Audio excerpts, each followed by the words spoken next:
Hey everybody, how's it going? Thanks for joining me this afternoon. I've got a great stream with a great guest that I think you're really going to enjoy. So I keep being told that nothing ever happens, nothing will ever happen. But this week, especially this weekend, we had quite a few happenings. We had wars break out, we had violent riots, we had nationwide protests, we had assassinations, and we even had President Trump waffling some on mass deportations. We're going to talk about all that today, and joining me to round up the week that was is the Prudentialist. Thanks for coming on, man. Thanks for having me on again, Auron. Always a pleasure. Absolutely. We'll dive into all of these issues, but before we do, let's hear from today's sponsor. Hey guys, we all need to be taking better care of ourselves, and as I get older, making sure I get the right vitamins and nutrients becomes more and more important. I want to make sure I'm finding the supplements I need without taking 1,000 pills or breaking the bank, and that's why I'm letting you know about Fatty 15. Based on over 100 studies, we know that C15 strengthens our cells and is a key longevity enhancing nutrient which helps to slow biological aging at the cellular level. In fact, when our cells don't have enough C15, they become fragile and age faster. Thankfully, Fatty 15 repairs age related damage to cells, protects them from future breakdown, and activates pathways in the body that help regulate our sleep, mood, and natural repair mechanisms that support our overall health. This functionality leads to many exciting benefits. In fact, 72% of Fatty 15 customers report seeing or feeling benefits within 16 weeks, including improved metabolic, liver, and heart health, smoother functioning joints, deeper sleep, and healthier skin and nails. I've added it to my daily supplement routine. Fatty 15 is on a mission to optimize your C15 levels to help you live longer and healthier. You can get an additional 15% off their 90-day subscription starter kit by going to fatty15.com/Auron and using the promo code Auron at checkout. That's fatty15.com/Auron. All right. So, like I said, lots of happenings this week. Definitely a strong L in the nothing ever happens category. However, we're going to break down a few of them. The first is going to be Israel's strike on Iran. We now have a full-fledged war between these two nations. They are regularly exchanging fire. Now, at this point, it mainly seems to be rockets and aircraft. I don't think there are a lot of boots on the ground, large terrestrial strike forces being summoned at the moment. Seems to largely be an air battle. We know that Israel has been talking about what they see as the necessity of this strike for a long time. Many people had speculated, what seems to be entirely correctly, that Israel was attempting to maneuver the United States to join them in this strike on Iran. A lot of people said that's crazy. Of course, the United States isn't going to ask that. Of course, Israel is going to ask that of the United States. That's a bunch of rumors. But not only have we seen these strikes emerge, we've seen several major players, both in the United States and in Israel, ultimately ask that the United States gets involved. Again, not shocking that Israel has started this, though you would think that perhaps with all the other military operations they've involved themselves in recently, they would be maybe a little more hesitant to get involved with a much larger country. Iran is not Yemen. It's not one of these. It's a real state with a real military and a decent amount of ability to push back, along with a number of allies. But ultimately, they've decided to enter into this conflict. The idea is, again, ostensibly to take out the ballistic missile capability of Iran, along with its ability to enrich uranium. They've said that these are the majority of targets that they are striking. But of course, fog of war, it's very hard to know what exactly is being hit, how many people have been killed, if there are other targets, other damage, and to what extent Iran is really going to be able to push back. We have seen them start to mount a counteroffensive. At first, people are claiming Israel had just struck and taken out all of their ability to retaliate, and so this was just going to be over, immediately. But it does look like Iran is summoning a level of defense. So, Prudentialist, I guess, kind of just general question: what do you think about this conflict sparking over the weekend? Yeah, it's not like what we saw about 9 months ago, where there was that mass wave of drone attacks coming out of Iran after some Israeli strikes in the region. This seems to be far more predicated on some of the domestic political pressure that Netanyahu has going, alongside Donald Trump's attempt for the last 2.5 months or so to pursue some kind of nuclear enrichment agreement with the Iranian government. And even out of the White House, they had said most of the people that they were supposed to negotiate with this last weekend had been killed. The initial wave of attacks seemed to target bunkers, facilities, but as well as residential areas where key officials and personnel inside the Iranian government and their, nuclear energy and or other research had been living in. So it seemed to be far more of a decapitation strike at first, which has now escalated to general exchange of missiles and drone strikes and the use of our own intercepting equipment that we've been giving them over the years. So it's different than the last time we've seen conflict out of this region, which is not really much to say anything because conflict always seems to be happening in the Levant and in the Middle East.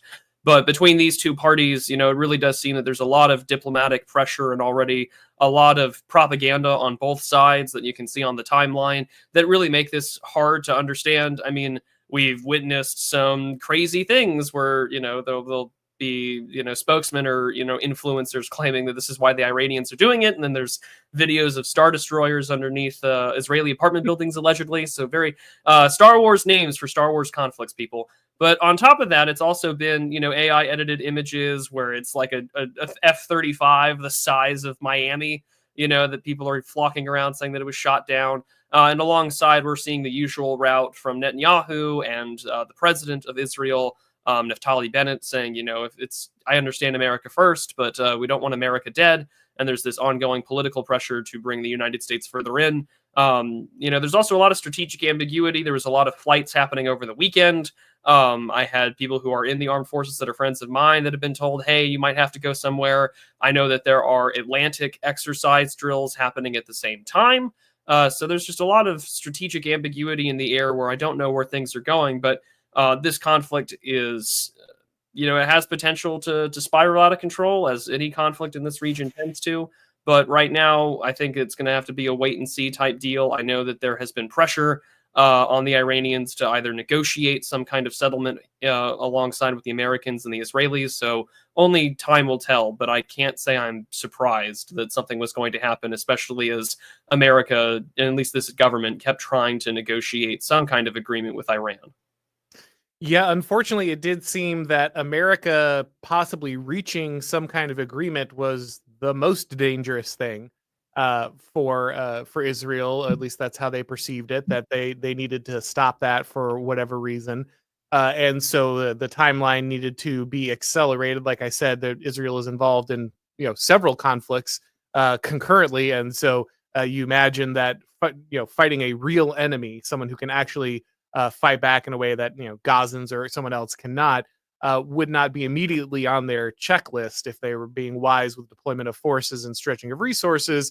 But it seemed like, as you pointed out, the domestic issues that Bibi Netanyahu is facing, along with the timeline that had been truncated by the possibility of Trump reaching some kind of agreement, meant that they had to engage in the attack, whether that was prudent or not. And so you now have a scenario where, again, many people told us, this was not going to happen. It seemed like, at least to some extent, Israel's trying to play up the U.S.'s involvement in the strike, while the U.S. is trying to play down its involvement in the strike. And unfortunately, due to the level of kind of incestuous relationship that the U.S. government has had with the Israeli government and its military, it's very difficult to know how true that is. How much actual material aid are we providing? How much intelligence? Are any American troops involved? These are all things that we're told no, maybe most of the time by the US, but yes, by the Israeli government. And so they're intentionally sowing a large amount of confusion. It feels, again, like the purpose is ultimately to bring the United States in this war. And you can tell that by several people. We have Mike Huckabee talking about how there's 700,000 Americans in Israel. And so Israel's problems are our problems. And it's like, no, Mike, that's actually the problem, is we don't think that dual citizenship should exist.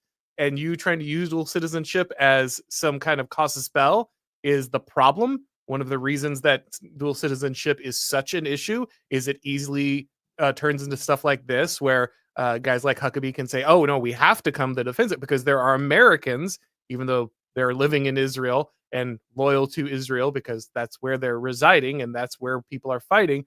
It's our job to rush in and defend those people. We also had Mike Pence, obviously the former vice president of the United States, talking about how it's America's duty to go in and clean up Iran after Israel has struck it. And then today we had Bibi Netanyahu come out directly and say, yeah, or yesterday come out and say, yeah, no, I understand America dead. The Iranians are going to try to kill Donald Trump. They're going to kill Americans. That's what it's all about.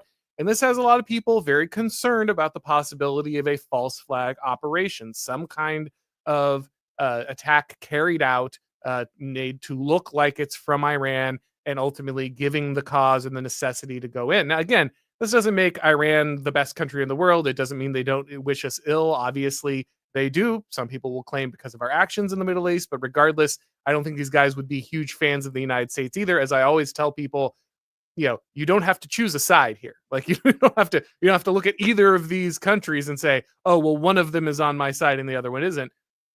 Ultimately, this is Israel's conflict, and it should be theirs to fight. If Bibi Netanyahu wants to start another war on another front, well, that's up to him, and it's not our job to rush in and save him. And it's very clear that seems to be the message we're getting from our own politicians as well as the leaders of Israel. Yeah, and we saw something very similar too during the election cycle just last year, that these alleged assassination attempts on Donald Trump, or that there had been intelligence reports that the Iranians wanted to do something against Trump, and we still don't have any actual answer as to behind the people who did try to kill the president of the United States, and we probably never will, both for fog of war reasons, but also God only knows what our own government has tried to do in preventing Trump from going to the White House again. So to me, a lot of this already shows the political pressure is on in America, the lobbying machine, as well as the already pro Israel representatives and senators in our congressional system have already gone out of there. I think Representative Randy Fine, who has been very open about doing it for free, so to speak, when it comes to supporting any sort of Israeli endeavors in the Middle East, that Gaza nuking it's a bad idea because the fallout would affect the hostages. So, it's PSYOP season is upon us. I mean, we're already the most PSYOP place on earth as it is, but it really does beg the question that we have to, how vigilant do we have to be, or how much is what we're getting anything close to what's actually happening on the ground? And it's very hard to determine that right now. And so it's very similar with what we saw on October 7th. It's very similar to what we saw when the war began between Russia and Ukraine, that we're not really going to know the truth behind all of this, I think, for any length of period of time. But it just behooves us to be very clear-headed as the administration goes forward.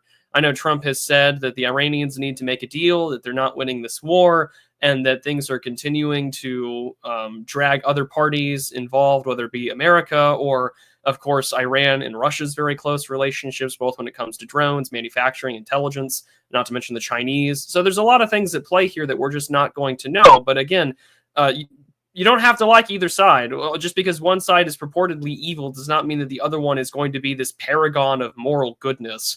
And what needs to be at the front and center of all things is what actually benefits real Americans and what benefits the country. And unless that question is front and center about any foreign policy decision, it's not going to look good for this administration. It's not going to look good for the little bit of political capital he's got going on. And that, Trump and the national security team and everyone that he works with really should be looking at this and saying, the same questions we've been asking about Ukraine. We've given so much material, so much money, so much resources. It's very difficult to build things at home right now. And not to mention our own national security apparatus, like rebuilding and, restocking vital munitions we've given to Israel and Ukraine for the last several years, both under this administration, but also Biden. Like, it's very hard for us to say we're going to go to war and then we have, maybe half a magazine loaded for some of our most important equipment and technology. So I think that better heads need to prevail on this issue. I agree 100%. And again, I am heartened by the fact that, at least messaging wise, the thing that has been put first and foremost by the Trump administration is, we are not involved in this. This is not our strike. Do not strike us back. That said, many people are worried that, especially due to, again, the free nature of exchange of information and material that often comes between Israel and the United States military, that this will naturally draw us in no matter what. And I want to just make it really clear right now, like just completely unambiguously. Uh, Donald Trump was elected to put America first. Bibi Netanyahu does not get to decide what America first means. He does not get to define America first. Now, and I'm sorry, but I don't care how often Mike Huckabee or Mike Pence or any of these other guys go out there and talk about it. Israel is not the United States. That's not the same thing. These things are not synonymous. People do not want to go to war. They want the United States out of war. That means that Donald Trump should not, in any way, shape, or form, involve himself in this war and the United States in this war. This is not what he ran on. And so far, he has avoided that. I would like to see him triple down on that commitment. Make it clear the United States is not going to be involved. Because I want to tell you right now, Israel is selling this conflict just like this. We always hear it. It's always the same. It's the same story every time. You'll hit them, blitzkrieg, in and out in a few months, airstrikes and it's over. This is always the story. This is always the lie. But Iran is not that kind of country.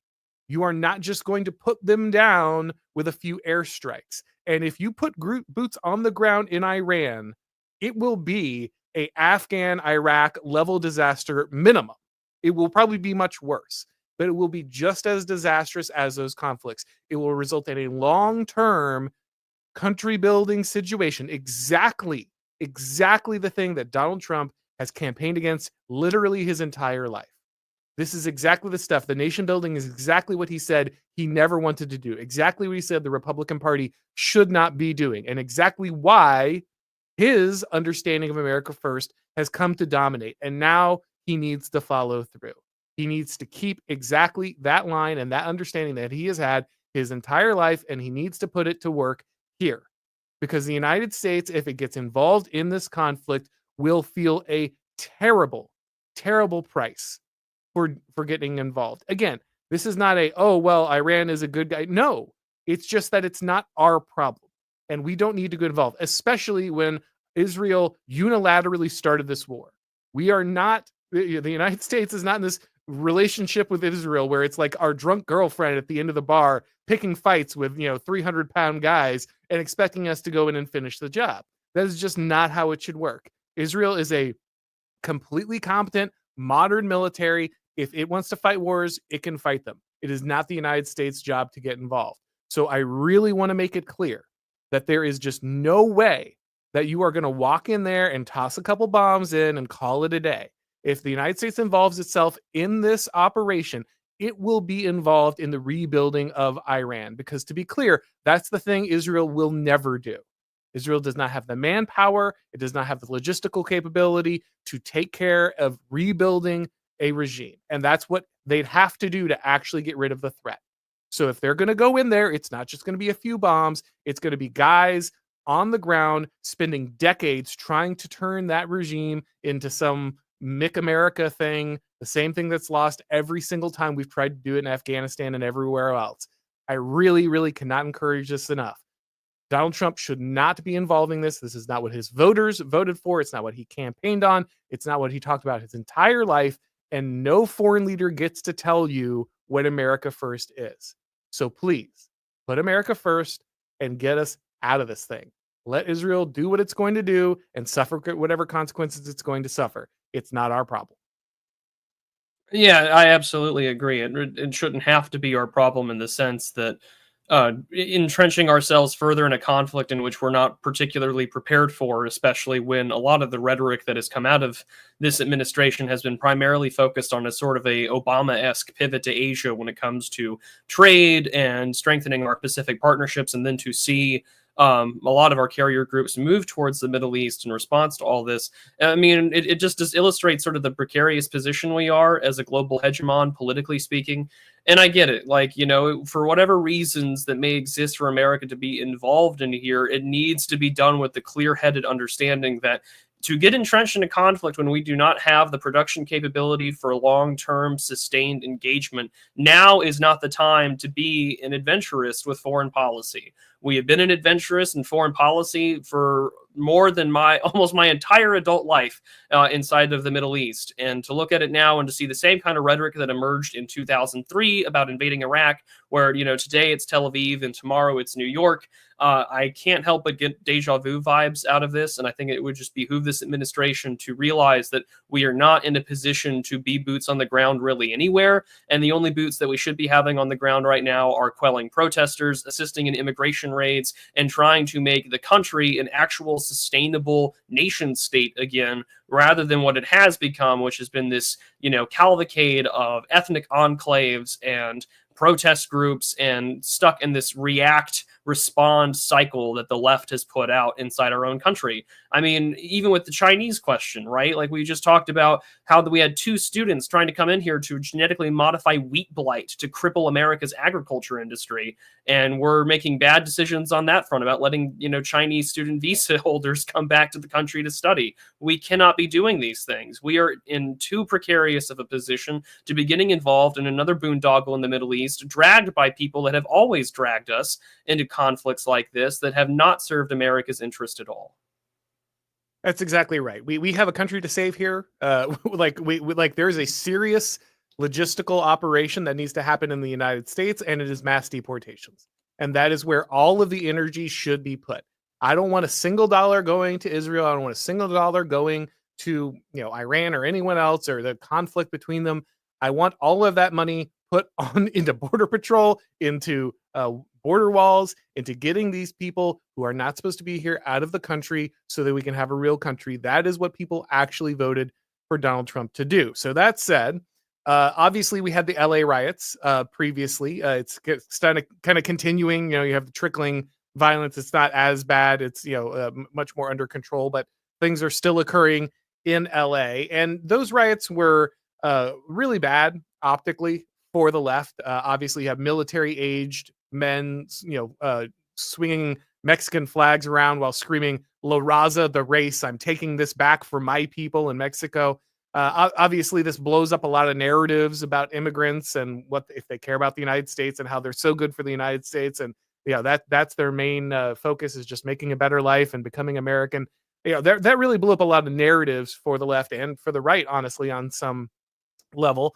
And so what we saw over the weekend was this No Kings protest, right? And for the most part, the No Kings protest, we'll get to the very large exception here in a minute, but for the most part, the No Kings protest was a far more optical protest for the left. I think, those decisions were made because of the disasters that occurred in LA. And so we saw a lot of elderly people who kind of didn't really know where they were or what they were doing. There's a lot more American flags, a lot more discussion of the Constitution and the importance of rights there. And so I think that these protests probably didn't have a significant impact. I think the LA riots will probably stick in people's minds much more than these protests. But it was very clear that the left needed to save itself from an optical disaster. And so these No Kings protests were kind of the attempt to do that, to try to switch things back over to an American flavor rather than just going straight for the Mexican blood and soil nationalism that they were doing in LA. I think they're totally fine with both, and I think the deafening silence from Senate Majority Leader John Thune and other Republican leadership is kind of deafening in the sense that when we're not really protesting or getting behind the agenda at hand, where you have absolutely very clear signs of a national security threat, i.e., combat-aged foreigners waving a flag of a foreign power inside your country, with a foreign national leader saying that they will mobilize the dual citizens or even the illegals that are inside of this country over remittances and things like that, and then trying to have a softer, older, whiter image there. I mean, to me, that just sounds like, well, your silence is, if anything, just a tacit endorsement of what's happening.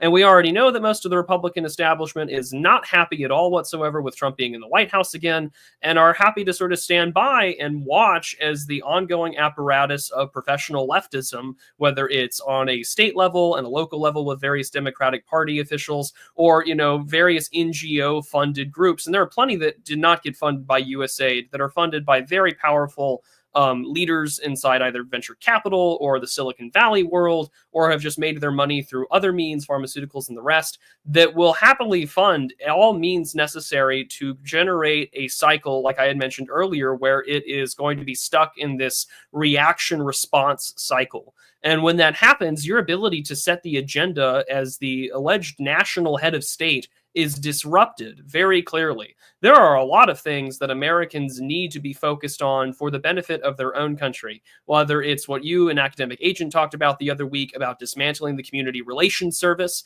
whether it's about actually putting forward mass deportations and, trying to ignore the establishment, big red state farm, agricultural lobbyists that are talking about trying to get some sort of cut aside for their own slave labor. So, I mean, it's really not a color revolution or anything that we're seeing with regards to, what you've seen a lot of punditry call it. I mean, it's just revolution, period. And I think that it's really important to understand that whatever terms that we want to throw on here really just obscure the fact that you were witnessing, for no lack of a better terms, just a very subtle kind of like cold, civil war playing out right now, which is the movement of bodies, activists. There are people that obviously have pallets of trucks and people that gather to light Molotov cocktails and the rests.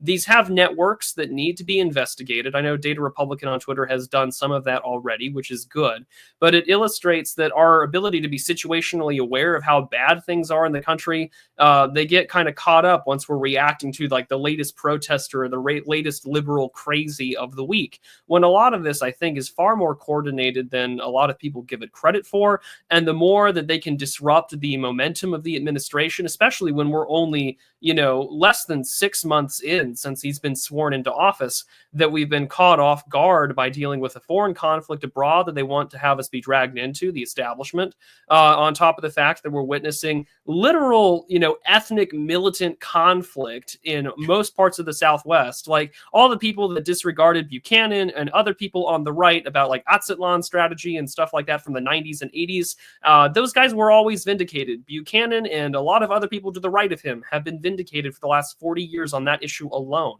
So I think what we're witnessing right now is, kind of just insurgency from state governors, city mayors, federally elected senators, all these people that are happy to just sort of sit back and watch it, or even have people like Ted Lieu in Congress advocate for the troops to disobey their orders. You are having literal sitting members of Congress that are either foreign born or clearly not of American origin telling the United States military to ignore the orders of the duly elected commander-in-chief.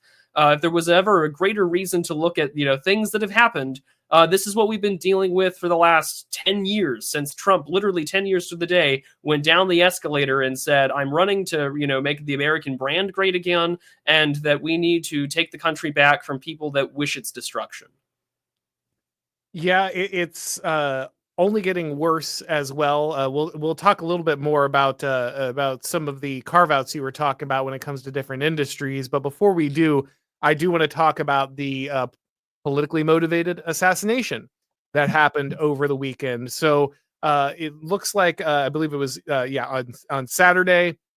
The police in Minnesota were called to the home of some of the different state representatives there. You had Melissa Hortman and her husband, and then Jeff Hoffman and his wife. The Hortmans were killed tragically. The Hoffmans have survived their wounds. It seems so far, at least. Hopefully, they continue to recover. It seems that the suspect, which is in custody, Vance Bolter, allegedly was involved in both murders. He dressed up as a police officer, was wearing police gear, had a taser, along with everything else, and a badge.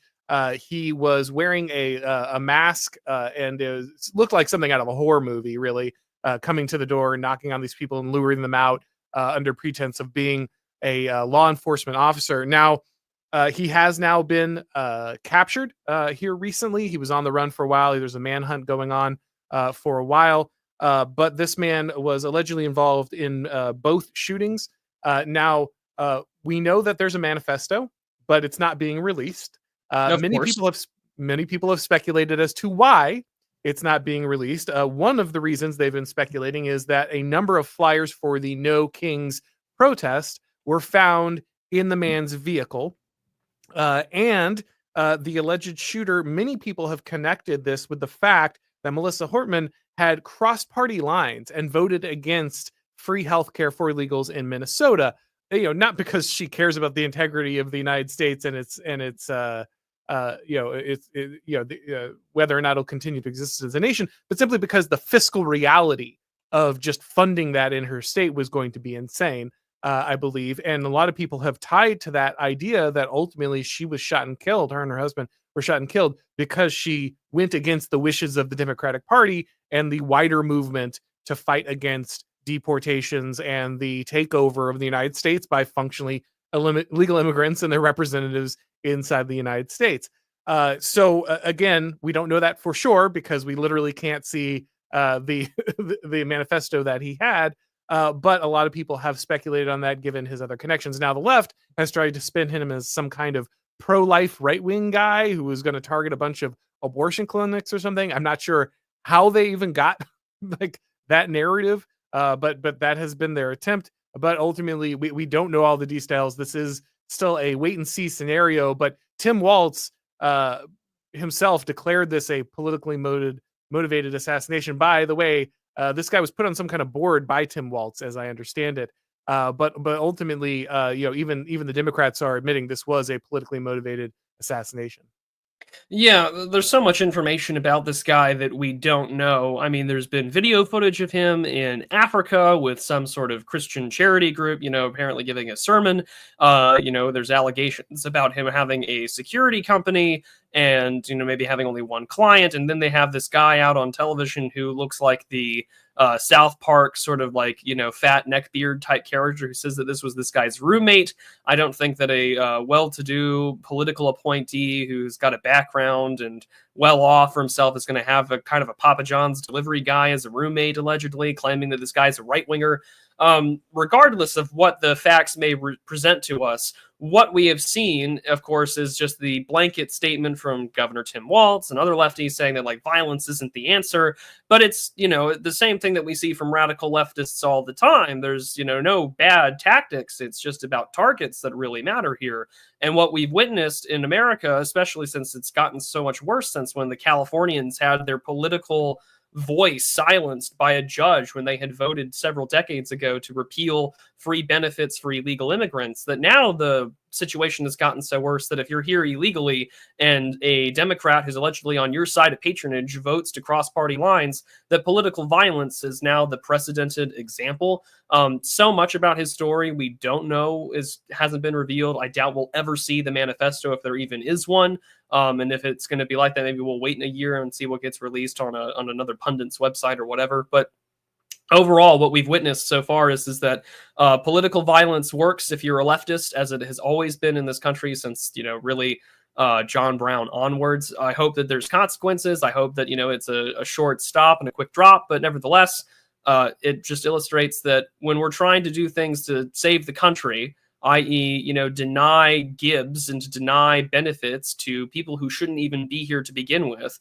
This is a very real consequence that some people might face. And people correctly pointed out when she was on a press conference saying that why she voted for it, she looked and sounded terrified because she knew that she was doing something that was going to put her at great risk to her own life. And unfortunately, it came at the cost of her life for doing something that everyone and their mother just a matter of years ago would have said this is perfectly common sense. No one who's here illegally should be allowed to get the benefits of the taxpayer. It was true back then, it's true today, and it has been true eternally. And so I think that it becomes very clear to us that they were probably either expecting it, or they either knew him, or he looked like a police officer on the dash cam footage. But it does raise some more questions than we'll get answers to, why you would open the door for someone with a rubber mask or anything like that, especially when there are cameras on properties and things like that.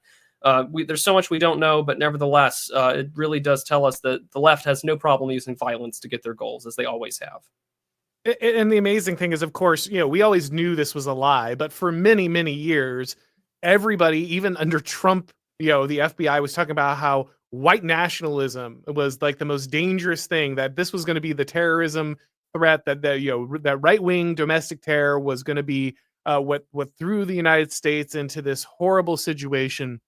And what we see, of course, is repeatedly, whether it's left-wing terrorists shooting up a Republican representative baseball game, or whether it's crazy people trying to shoot Donald Trump in the face. It's all of this violence we see at protests. It's all of these attempted, beating up Ron Paul, or Rand Paul rather.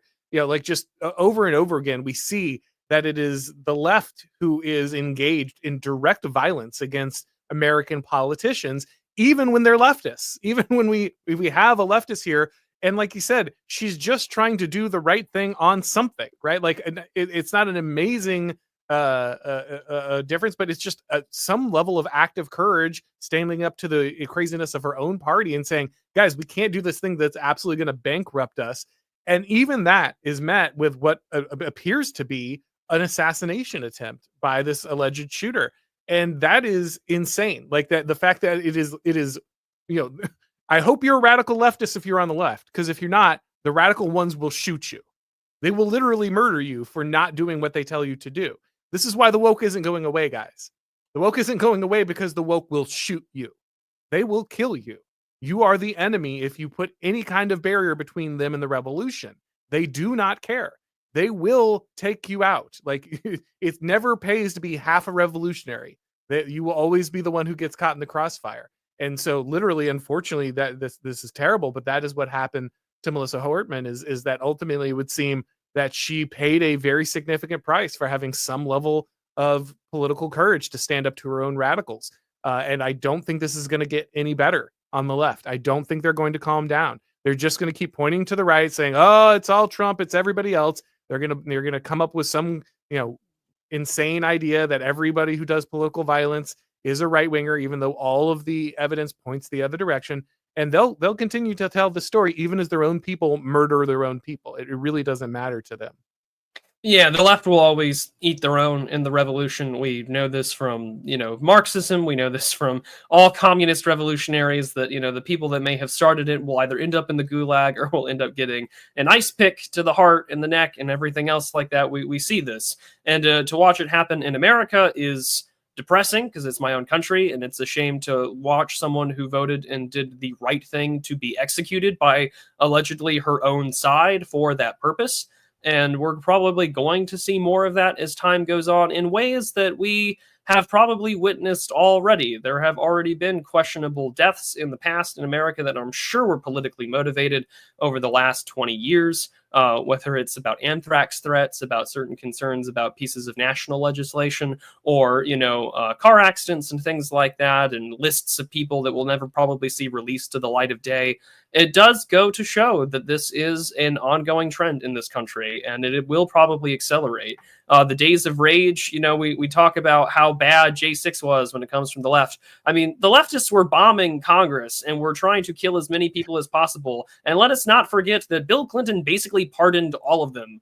Bill Ayers and Rosenberg and, not Robin DiAngelo, but I mean, Angela Davis. I'm sure she'd support it. I'm sure she does. Like, let's not kid ourselves. But like Angela Davis and the rest of all these like radical leftists from the 60s and 70s from that time period, they got off scot-free. They were rewarded for doing basically time served and writing books and doing things like that. The same thing will happen with this generation's form of leftists.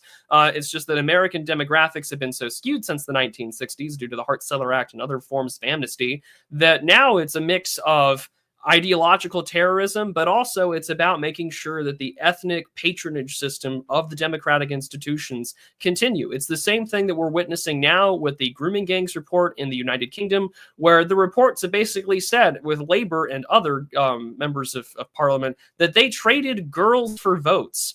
And we're going to see the same thing here. We have traded countless Molly Tibbetts and Laken Rileys so the system can continue to perpetuate. And it's about time that it comes to an end. But when people vote to do the right thing to come to an end, the consequences are exactly like what happened with this state representative. This is that people will get the message to stay in line lest your life be threatened. I mean, there are plenty of South American countries where if you vote against the cartel or you vote against, the gangs as a politician, you're going to get shot. Like that's a pretty common thing throughout a large chunk of South America. And now we're just bringing those politics to the United States. That's now the way that, that people are operating in the US. And there have to be consequences. There have to be very serious consequences. Again, These people have networks. Those networks have names. They have uh, membership roles. They have bank accounts. You can go after these people. You do not have to let them just roll up this country. When J6 happened, the Democrats didn't. Oh well, I guess we'll just take arrest one or two bad actors. No, everyone's life was ruined. They went after everyone who went into the building. Well, with a few notable exceptions, I'll let you think about that. They went after everyone around the building, people who never went inside the building, people who weren't even in Washington D.C. got basically life sentences. They went after every member of groups that organized it. They destroyed their lives, bank accounts, everything. You Yeah, have to learn from this. Like, there's a lesson to learn here. there's a sign to tap and a lesson to be learned, and that's that the left was not going to stop until they get their own. I mean, we talk about a political ratchet. You've talked about it a great deal. It's just that force is, to reference Heinlein, it's the supreme authority, and the left understands this way better than the right. Because the left plays for keeps, and the right plays very oftentimes for these lofty, morally correct, but I'm going to lose positions. If only someone would write a book about these kind of losers that we have to deal with. But overall, it just illustrates that this is where we're at in this country, as we talked about last week with the protests in Los Angeles, and then of course now all these other protests and killings. This is what is meant to be done. If they couldn't stop him through the courts, if they can't stop him through Congress, if they can't stop him through the bureaucracy, as we saw in the first Trump administration, then the strategies that leftist terrorists and other communist, revolutionaries are going to use, they're having no problem using it because they know it works. All right, so the last thing we need to talk about is Trump's unfortunate waffling on immigration. Now, I'd like to preface this by saying Donald Trump says a lot of things, and he often, changes his mind, or he kind of A/B tests stuff, throws it out there, sees what the reaction's going to be, and then goes a different direction, right? And so I don't want to take everything that Donald Trump says as gospel, as was wisely said about Trump once. You should take him seriously, but not literally. That said, unfortunately, we've seen a repeated tendency of Trump to talk about how he might be softening on different aspects of the immigration problem. He's spoken, as you pointed out previously, about allowing even more Chinese students into the United States, which is insane, both because we know the Chinese are actively using students to, gain intellectual property, use them as spies, insert them into critical companies and other places inside the United States. China owns farmland. It owns commercial and residential real estate across the United States. None of this should be a reality. You can't tell me that these people are an existential threat to the United States, and also we should be educating them, inserting them into our critical institutions, and allowing them to own land across the United States. One of these things can't be true, right? Like, you have to make a decision. Either China's no threat and we don't have to worry about it, or they are a threat and none of these people should be here. It can't be both, right? And so that's been a huge problem. He repeated that again this weekend. But the bigger problem is that obviously the Trump administration started to go after some real targets when it came to the deportation stuff, right? We've talked about this repeatedly, and getting the criminals off the street, that kind of stuff, it's important. Yes, absolutely. But ultimately, you have to go after employers. If there is no employment, illegals will leave. They just will. If they can't get jobs and they can't get benefits, there's no reason for them to be here. Everyone went after Mitt Romney for talking about self-deportation, but there was just a story in the New York Post, and their numbers were a little over the place, so I don't know if this is 100% accurate, but I'm sure there is some degree of this. It was claiming that 1 million illegals have already self-deported due to the changes. And I'm sure that while that number is not 100% true, I'm sure it's very large, because the key thing people have to understand is we were never going to deport physically 30 million or whatever people who are actually here illegally. That was never going to happen. However, if you do physically deport the worst guys and you shut down all the avenues by which people can benefit from illegal employment in the United States, you will get a lot of self-deportations. You shut off the jobs, you make them ineligible for any kind of benefits, welfare, or anything else. You make sure that remittances are highly taxed. You make sure that if they know that if they're found out, they will be thrown out immediately, and that just reduces the incentive to come to and stay in the United States. And so the key on that is consistent messaging, saying, "Hey, no matter what, this is going to happen." But when you turn around and you start talking about carve outs for different groups, right? Because we Donald Trump was saying, well, there are a lot of people in the farmers. We don't want to go after the farmers because they have good workers and they've been here for a long time. And what about the hospitality industry and they need this labor? And it's like, no, this is wrong on so many levels. First, the fact that you're carving out specifically different industries means that obviously it's not about how long these people have been here or what kind of great workers they are, because you're just looking at particular industries. You're not looking at the individual and whether they love America and they're really just yearning to be free and become an American. Also, it's very clear that when you focus on these particular industries, we've already seen the raids against some of these, like the meat. It was at the meat packing plant in Nebraska. They had the major raid, and there's already a story. There's already stories being run by the mainstream media. How will these companies end up filling these jobs? And in the very same story, it talks about just the hundreds of people piling in, actual Americans looking for jobs in those industries. It turns out that if you don't have a large amount of low-wage labor that is illegal in the United States, eventually Americans actually will do these jobs. You might have to raise your compensation. There is a wage mechanism. It's what it's for. When there's supply and demand in the labor market, you might have to raise the wage because the amount of labor available is lower, but that's how it's supposed to work. You're not supposed to be able to indefinitely cheat the system and cheat the laws of supply and demand as a company in the United States by importing all this slave labor. And so, obviously, if we just let the self-deportation happen, if we just keep raiding employers, if we keep sending these people home and making it clear you can't work in the United States is illegal, they'll go home and Americans will get their jobs. This isn't some theory. This is not some abstract thing that we're putting together. It's literally happening as we speak. The evidence is everywhere around us. But instead, we get Trump waffling on this stuff. Now he's walked it back. He's talked about, oh, well, actually, I want to, incredibly increase the amount of ICE and enforcement and raids and these things. But we need a consistent message. We do not need this waffling. It needs to be very clear because it's the clarity of the message that keeps people from coming to the United States. Yeah, absolutely. And I know that Trump had responded, I guess, to some of the criticism by giving some sort of announcement on Truth Social yesterday evening, saying that he has his unwavering support, that they need to actually go into, left-wing cities, Los Angeles, Chicago, New York, where they mainly reside. I know the left has been angry because Trump recognizes that illegals will flock to the places where the state will give taxpayer money to people who shouldn't be here. And we've already seen the reaction. I mean, regardless of how his rhetoric, I think that it's important to understand, and I'm sure the audience it's preaching to the choir, but for those that might be a little more ambivalent on the issue, you have members of Congress who came to this country after they were born, who have been immigration justice supporters all of their lives before getting elected into Congress, that have been advocating for more things to their side.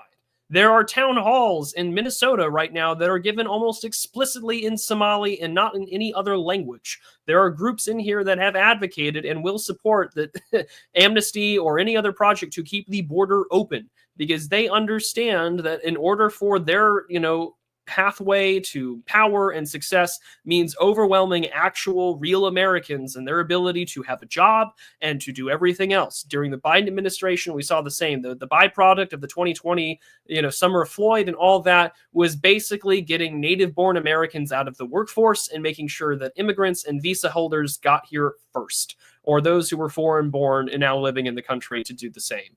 That's begun to change with native-born workers, according to places like the New York Post, which is where I think the self-deportation number has come from. But again, this is about disempowering and atomizing Americans, and to make sure that there is no sense of hope or any chance to actually resist this ongoing rising tide of revolution and ethnic animus against the United States and its people. So I think that, again, Trump needs to double down on this, because if you select the donor class over the mandate in which you were elected by, which is to deport these people, to make America a safer, greater place as it once was in the past, then everything that the last 10 years since you've come down the escalator to do has been for naught, unless some action to get these people out of here and to make them feel uncomfortable in a place where they shouldn't be to begin with happens. And if he is very honest about what he had put on Truth Social yesterday about telling every agency to go after them, then let's see it, because that needs to happen above all else. Well, and to be clear, normally this kind of Trump spouting off about different topics and waffling a little bit here and there, it wouldn't be as much of a disaster because he kind of just does this on a regular basis. But the problem is the context in which it's happening, right? We see these riots happening in LA. We see the waving of these flags. We see the screaming of La Raza. We see the Mexican president demanding that her people continue to disrupt the United States so that they can send money back to keep the Mexican economy going, basically treating America as some piggy bank for Mexico where they can park their people and extract money from us. When you see these things happening in real time, you can't just turn around and give the left any narrative where they're winning on this. You can't, because Gavin Newsom took that initial tweet and said, look, we're winning. We're getting Trump to back down.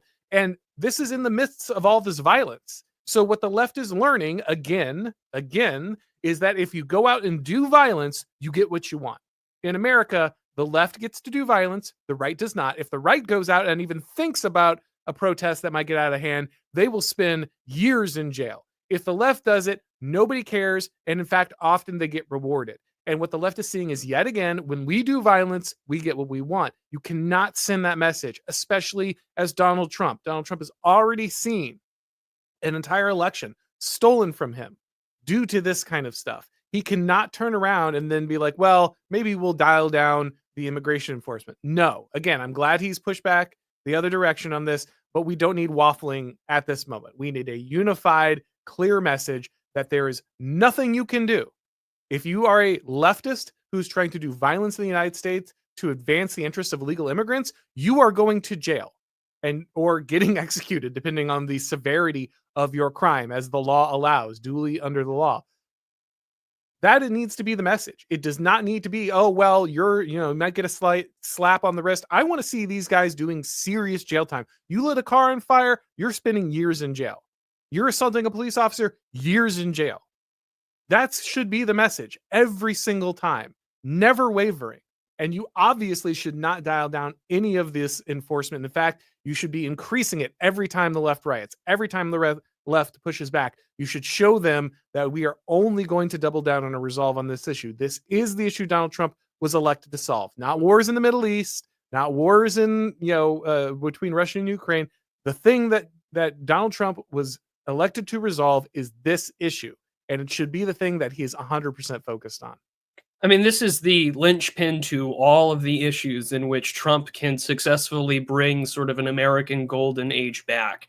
Over the course of this week, I know that a lot of merchant marine and a lot of naval investors have been meeting for, I think it's like 37th annual Marine Money Week or whatever. And they've had everyone from, Wilbur Ross, who served in the first Trump administration, to people talking about the need to invest in naval projects here in America. And that Trump seems to be adamant to get it done. I mean, if we're going to be exporting things like liquid natural gas, if we're going to be, quote, drill, baby, drill, this is a great time for us to, literally separate the wheat from the chaff when it comes to immigration and get Americans back to work again. We have a terrible labor force participation rate that has only continued to get worse. And yet somehow we're allegedly a country of 330 some odd million people, yet every major industry is struggling to, quote, find workers. Pardon me if I call BS on that. Every single industry in America could benefit by getting rid of its own version of slave labor and realizing that the talent that actually wants to work and succeed in this country is native born and has been here the whole time. But instead, we have continued to witness for decades, as Trump had pointed out 10 years ago when he came down the escalator, that this has been a negative force for the country. We have watched America be hollowed out from the inside, that America has witnessed its best and brightest hard workers, war fighters, and innovators be shut out of the system from university all the way to the private sector and public sector. I mean, you had pointed it out earlier this last week as well that, Raytheon, one of the most important defense industry sectors that we have in the United States, has literal boards with HR determining that, white guys cannot get advances, they can't get promotions, and that they should be the first ones that are up for cut, despite the fact that those are the guys that actually get things built and accomplished. Overall, when it comes to the issues of reindustrialization, putting Americans back to work, doing all these things, the pressure needs to be on every sector of the economy to realize you will be rewarded handsomely if you actually hire American. And continuing to go on the path that we are on is only going to accelerate the destruction of this country and its ability to project power abroad, both on terms of hard power and soft power. Immigration is literally the linchpin to all other issues that happen in this country. Absolutely. All right, guys. Well, we're going to move on to the questions of the people. But before we do, Prudentialist, where should people find your excellent work? Well, thank you, Auron, as always, for having me on. You can find me as the Prudentialist on YouTube. Just look for the little amphibian that you usually see on my Twitter account, at Mr. Prudentialist. I have a really good article as well out today for the Old Glory Club Substack about the sort of 10-year anniversary of Trump coming down the escalator to announce his candidacy. If you're interested in looking at that, it's called Trump 10 Years On. And then I will have a video out tomorrow on the subject of propaganda and artificial intelligence, as we've seen over the last couple of years when it comes to warfare and politics. So, as always, Auron, thank you for having me on, and let's go to those questions. Absolutely kind of you to always save your best stuff for the Old Glory Club, by the way. It always seems to shine through on the OGC Substack, particularly for some reason. Sawdog here, just with a donation. Thank you very much, sir. Appreciate that. Fastcar77 says, is the Prudentialist aware of the World War III prophecies by the Orthodox saints? I'm aware, but I'm going to just let God's plan play out. Michael Robertson says, an absolute tragic side effect of all the Iran stuff is that it's going to push people back towards the libertarians. Yeah, well, I mean, I don't think a lot of, I don't, to be honest, there are, of course, some neocons or talking heads that are out there talking about the need to go to war with Iran. But honestly, I haven't met a single Trump voter who is interested in this war. I know this war is for it. It's not for the Trump base. And so I just don't, I'm sure that there are some Trump supporters who are just ride or die cultic. And they're just like, no matter what Trump does, it must be good. But honestly, every Trump supporter I talk to, every Trump supporter I see, they don't want this, right? And they're happy that we haven't officially been involved with it so far, and they want to keep it exactly that way. So maybe ultimately, I guess that could push people towards libertarians. But I mean, if Trump can just stick to his commitments, hopefully that's just not the case.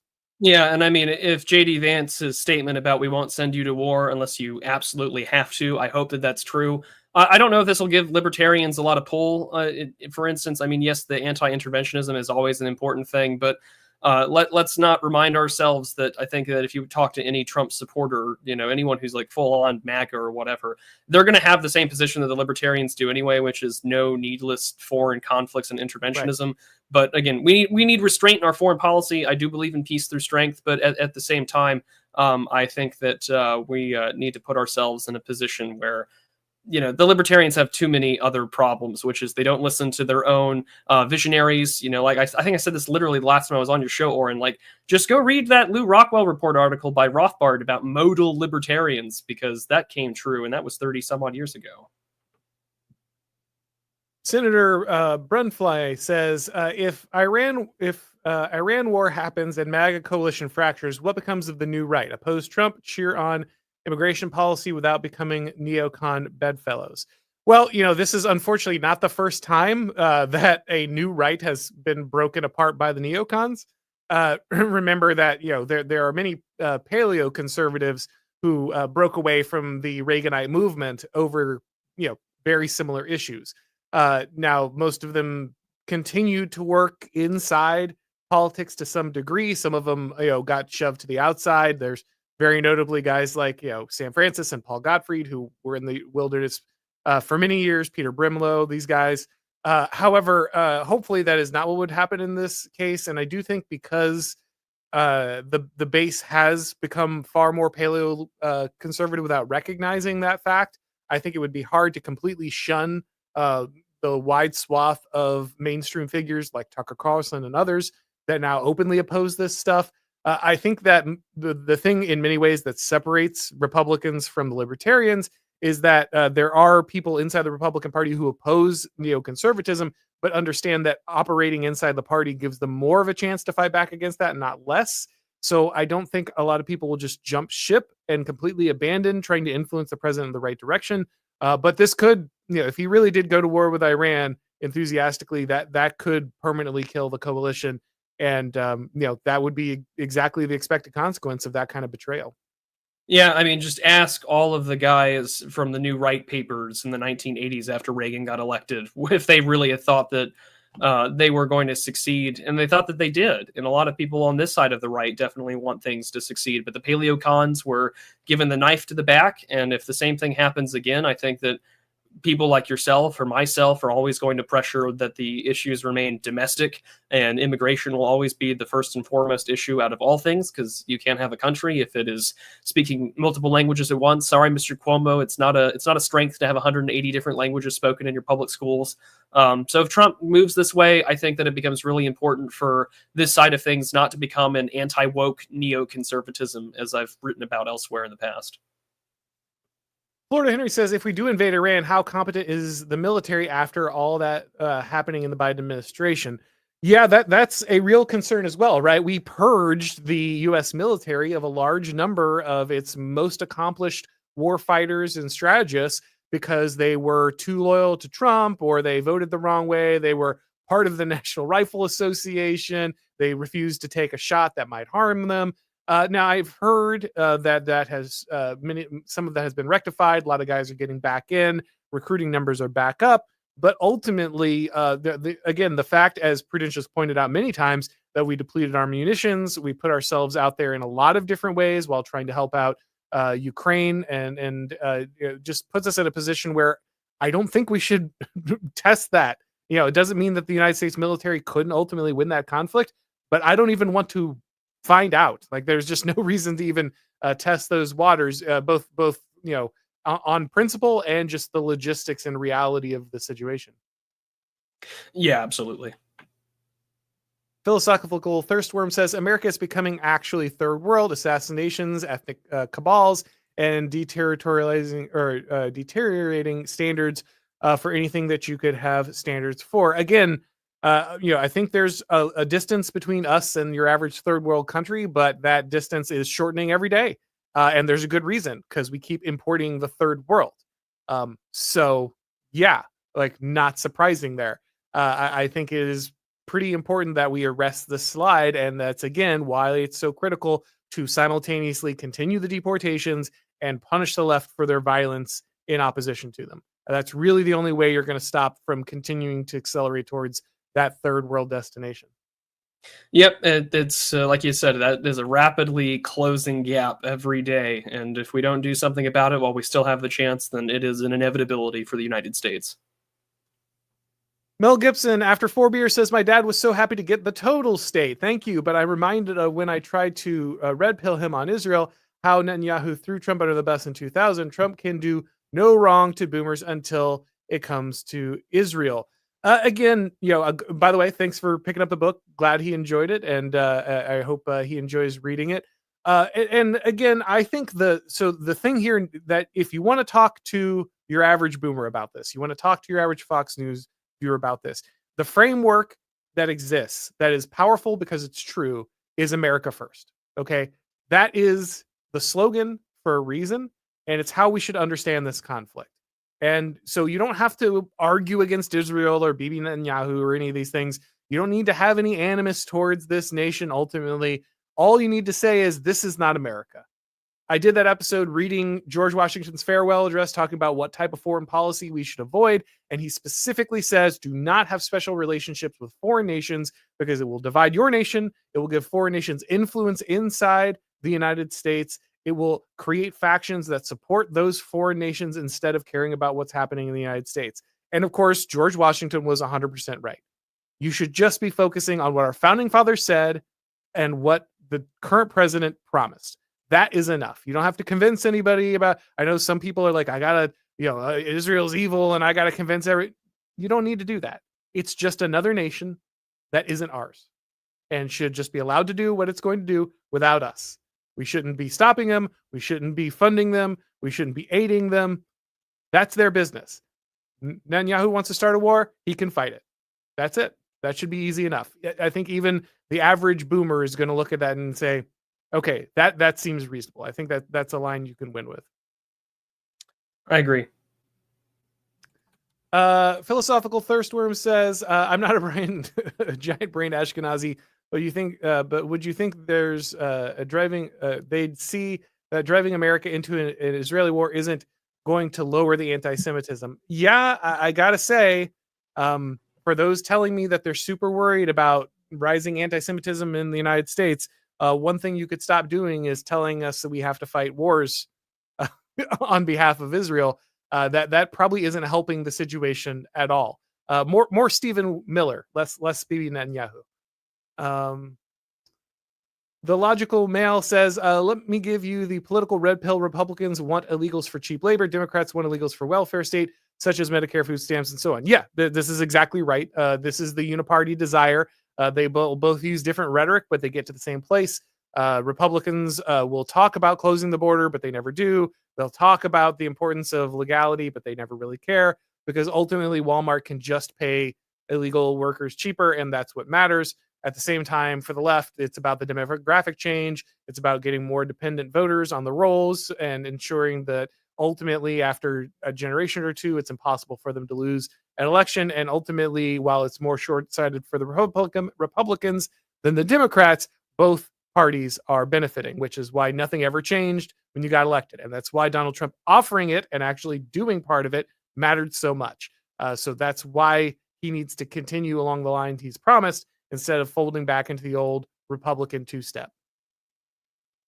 Thirstworm again, I'm trying to hold strong, but I'm starting to blackpill. All policy breaks upon the shore of AIPAC. You can make a coalition with Zionists. They get everything they want, and you get nothing you want. Again, there should just not be any of this influence in the United States. Ultimately, the United States should be about its people. It should be America first. We should not have organizations that lobby for foreign nations, be they Russia, Israel, or anyone else. And we should not be prioritizing the interests of other countries. Again, I'm just going to fall back to my, I think, very solid position that I share George Washington's foreign policy. I think that's a pretty simple, pretty easy thing to understand, founded in what, the first president of the United States told us we should do. I just don't understand why we shouldn't be advancing that.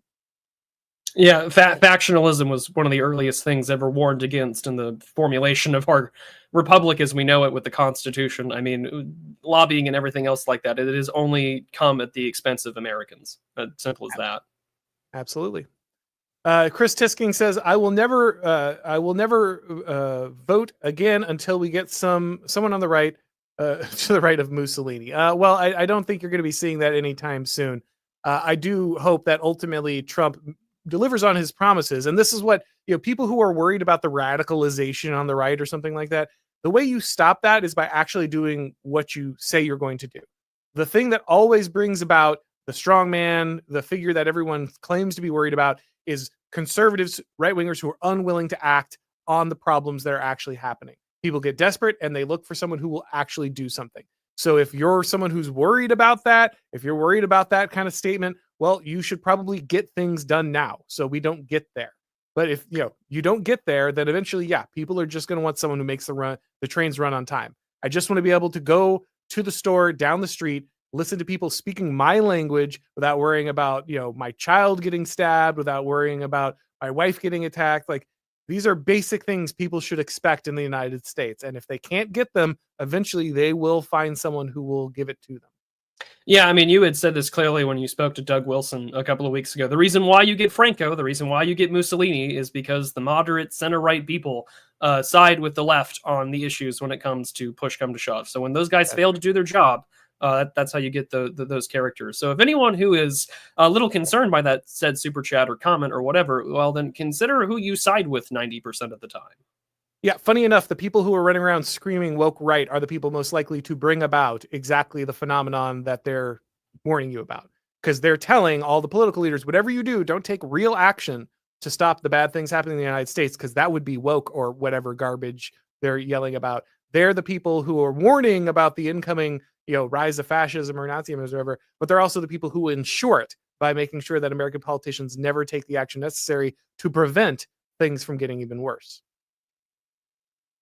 Alex says, what about my slaves, left slash neocons? Yes, the question of who will pick the cotton is always the one they refer to for some reason.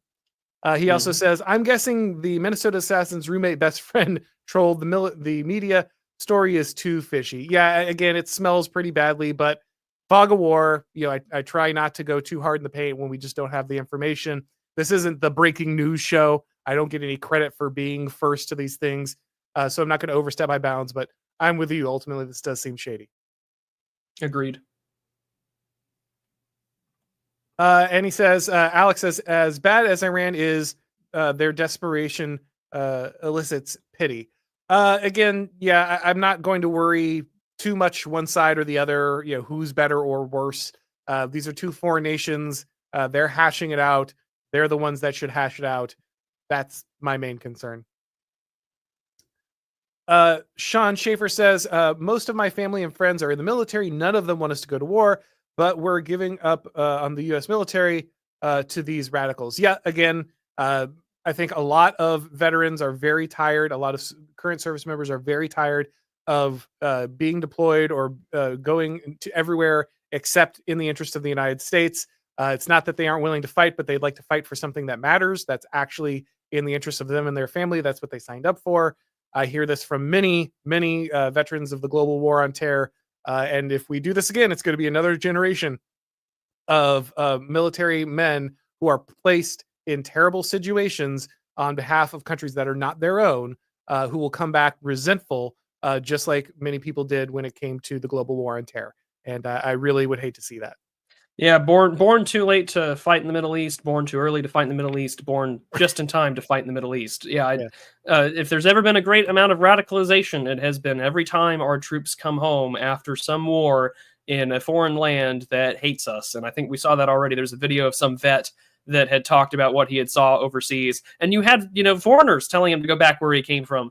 Buddy, he's home. You go back where you came from. I mean, we cannot have our blood, our treasure, and everything else about what makes America great wasted on conflicts that have destroyed countless communities inside those places. I mean, we've eradicated more or less all of Christendom since in the birthplace of where Christ's ministry began, more or less, because of our adventurism in the Middle East. So that's just one excuse that you can give. But also, like, how many guys have we sent off to die only for us to go watch on the news later the Taliban ruling Afghanistan again? I can't repeat the things my father said, who served in the military, when we witnessed our pullout of Afghanistan under the Biden administration, because it would get this show canceled. So let's not do that. Let's not. Alex says, colonization from Rome to Europe to the world has been a great gift of history. The average Westerner doesn't know how chaotic the third world is. Well, that is most certainly sure that they do not understand how bad things can be. So they keep moving towards them, unfortunately. Life of Brian says, Trump's idiocy has one upside. In 2028, when the Dems get a Newsom trifecta, they will jail Trump and no one will lift a finger. Okay. I don't know. I really don't think that that's probably going to be the end of what will happen there, but I guess I see what you're saying. Machiavellius says, let's face it, Hitler was pro-white, the Allies were not. Okay, thank you. And Joshua BB says, gentlemen, interesting times, have a drink on me. Well, thank you very much, sir. Appreciate that. All right, guys, let's go ahead and wrap this up. Thank you, everybody, for watching once again. As always, it's great to talk with the Prudentialist. If for some reason you have not checked out his amazing work, you should most definitely do so. If it's your first time on this channel, please make sure to subscribe, click the bell and the notification, all that stuff, so you know when we go live. If you'd like to get these broadcasts as podcasts, make sure to subscribe to the Auron MacIntyre Show on your favorite podcast platform. And if you do, please leave a rating or review. It really helps with the algorithm magic. You can, of course, pick up my book, The Total State, just like Mel Gibson fan did. And you can, if you'd like to do that, you can find it on Amazon, Barnes and Noble, Books a Million. If you'd like to support the show, you can also head over to shopblazemedia.com, click on the merch for the Auron MacIntyre show, and pick up something to let people know that you enjoy the show. Thank you, everybody, for watching. And as always, I will talk to you next time.